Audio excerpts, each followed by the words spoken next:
The bathroom door clicked shut so gently it almost sounded like part of the wind outside. The kind of sound no one would notice unless they were already awake. Benny wasn't. He lay on the oversized white couch in their honeymoon villa, one arm slung over his chest, the other dangling lazily over the edge, breathing slow and steady. He looked peaceful, completely unaware that the woman he had married only 2 days ago was standing barefoot in the bathroom, trembling like the world was collapsing. Selena stared at her reflection. Her skin still had the glow from the wedding weekend, a trace of champagne blush on her cheeks that hadn't faded. She looked like the woman the magazines were already calling the happiest bride in Hollywood. But the face looking back at her was pale, restless, haunted by something no filter could disguise. Her phone felt heavy in her hand. The screen told her it was 2:19 a.m. Outside the frosted glass window, the Indian Ocean glimmered under moonlight like melted silver. The sound of waves brushing against the shore was meant to be soothing, the soundtrack of a fairy tale honeymoon. Yet Selena couldn't breathe. Each inhale felt trapped in her chest, each exhale ragged and short. 48 hours.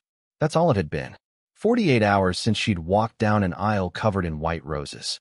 48 hours of cameras flashing, friends and family cheering, her own laughter bubbling out of her like champagne she couldn't stop pouring.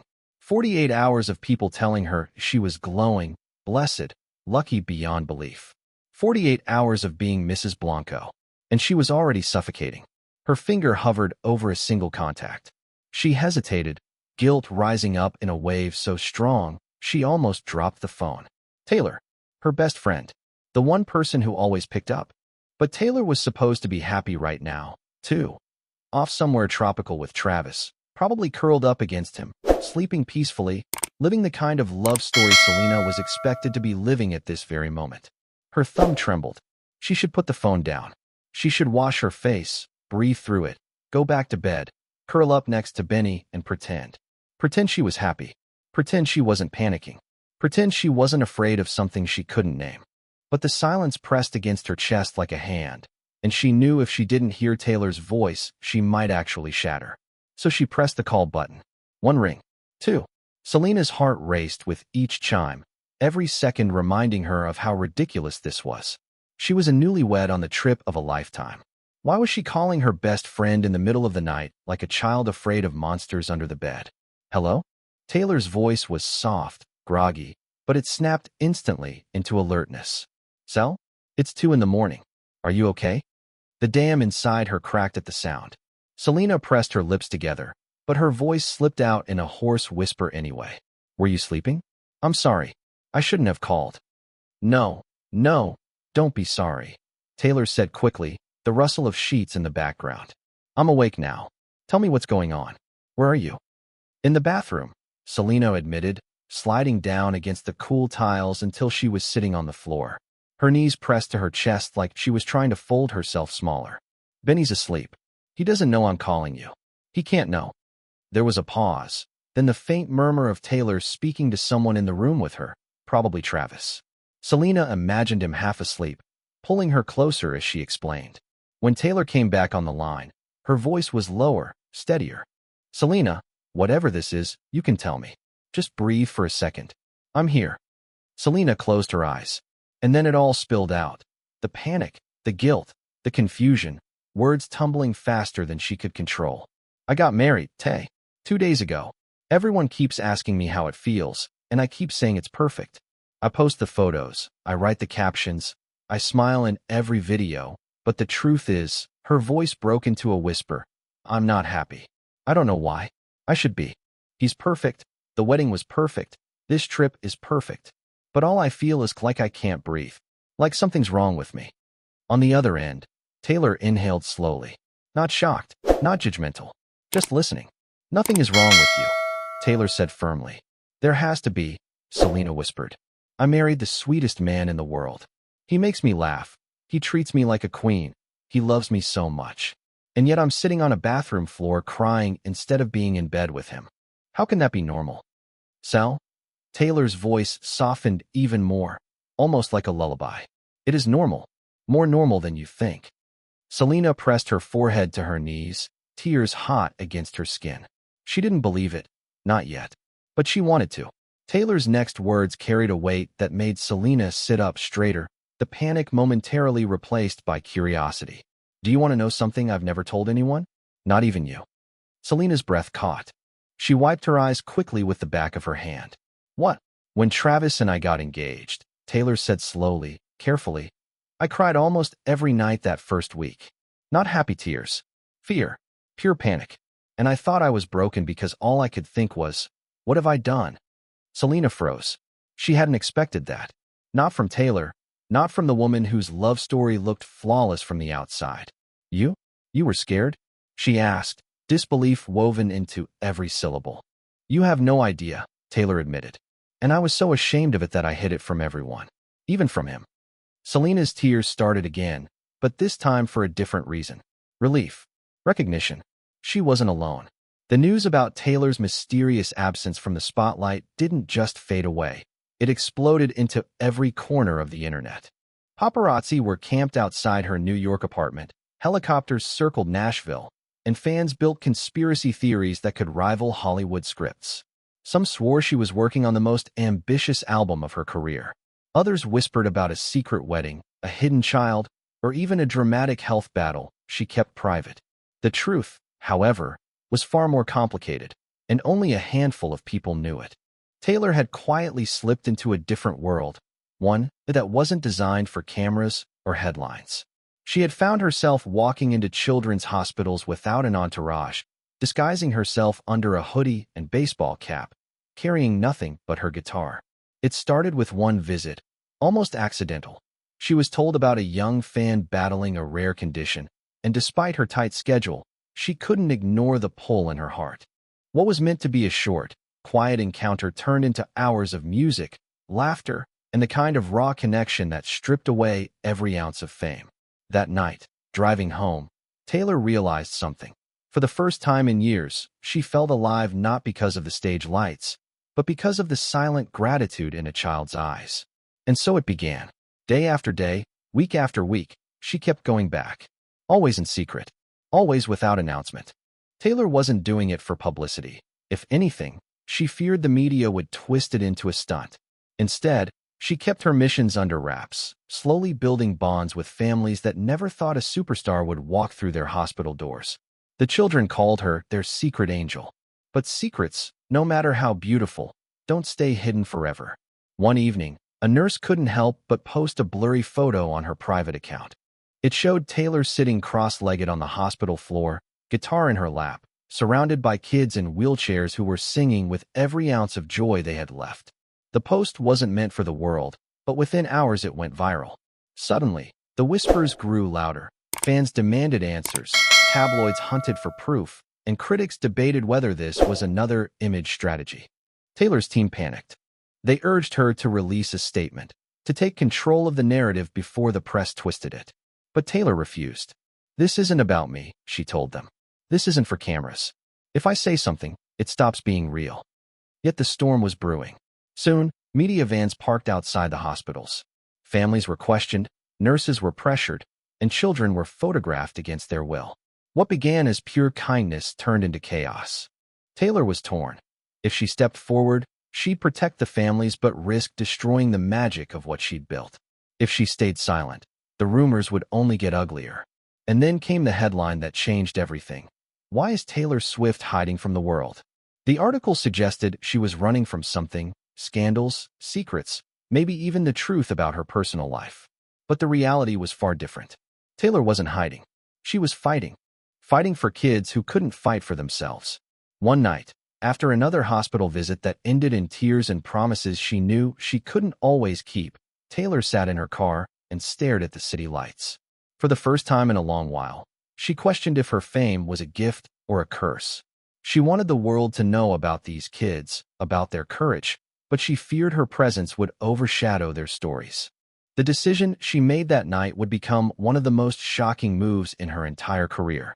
Because Taylor Swift wasn't just going to sing for stadiums anymore.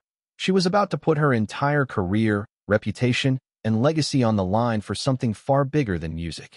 The turning point came faster than anyone expected. Taylor had always been careful, but fate has a cruel way of pulling secrets into the spotlight.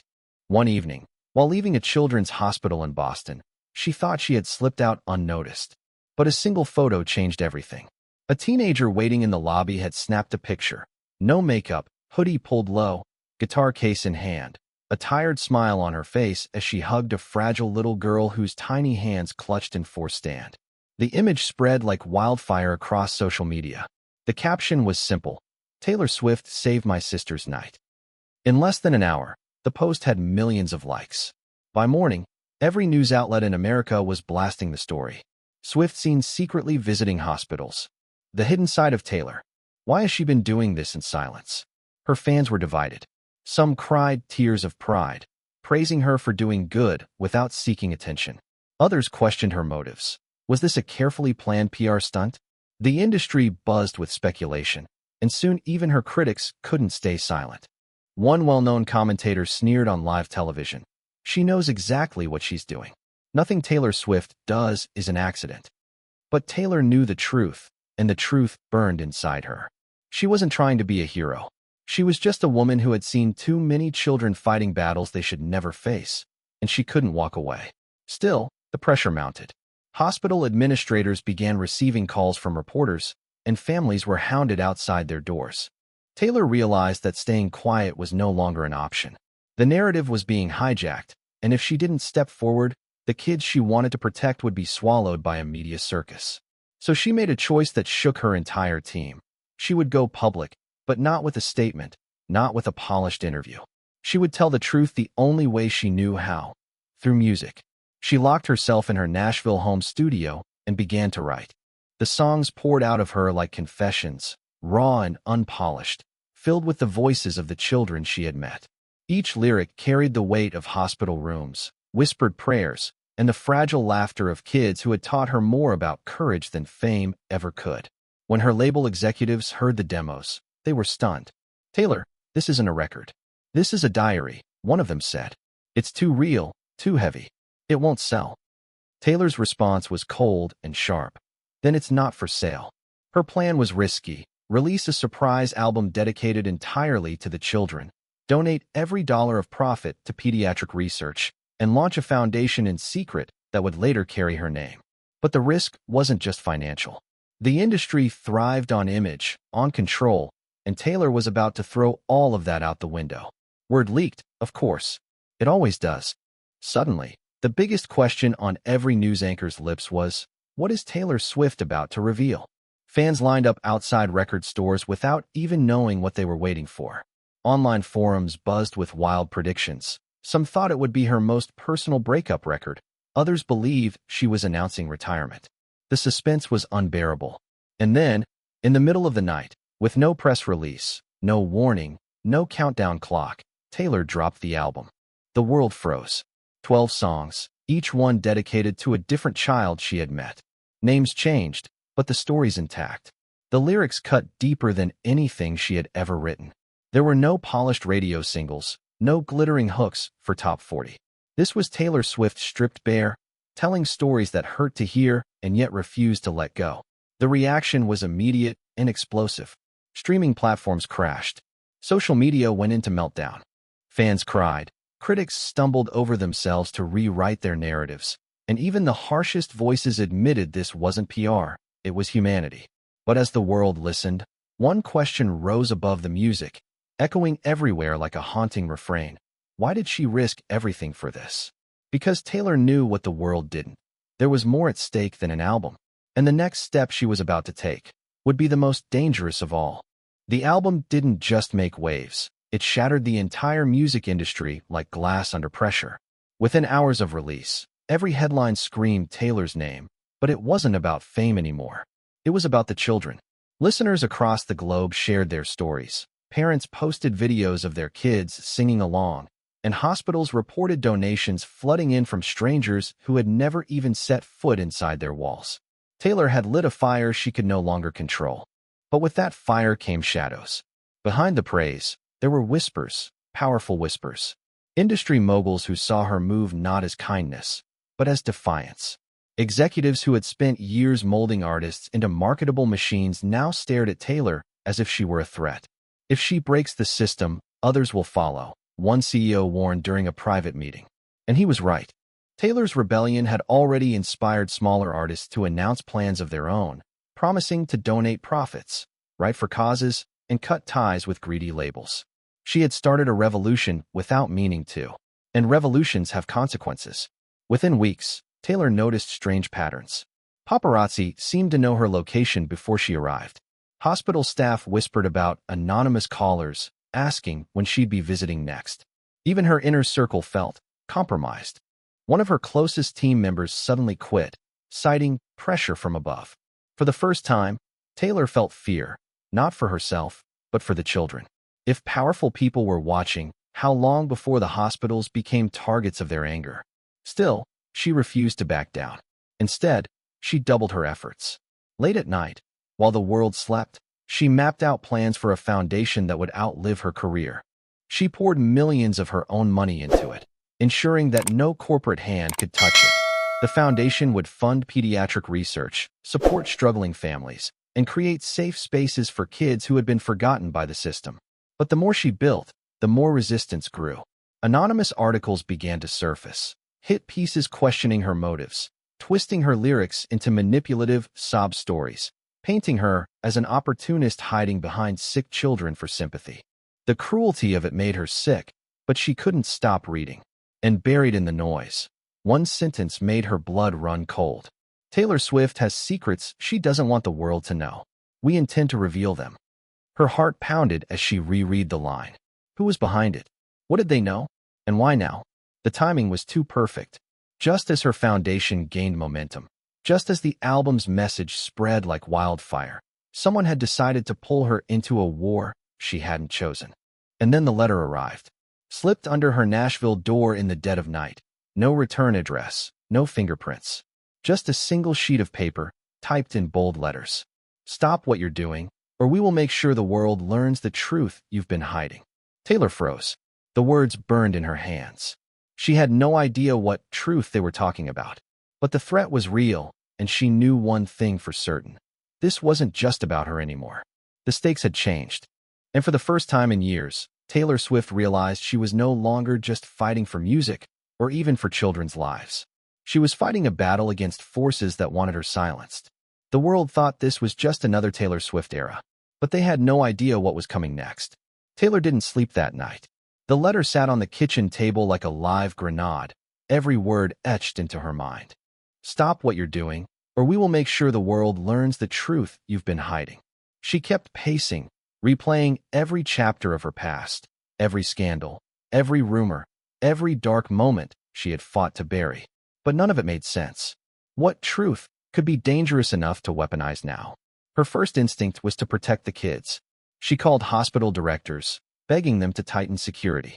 She warned families not to speak to the press, no matter how kind they seemed. But deep down, Taylor knew this threat wasn't about hospitals. It was about her. Whoever sent that letter wanted her silenced. And silence had never been in Taylor's nature. Instead of retreating, she went on the offensive.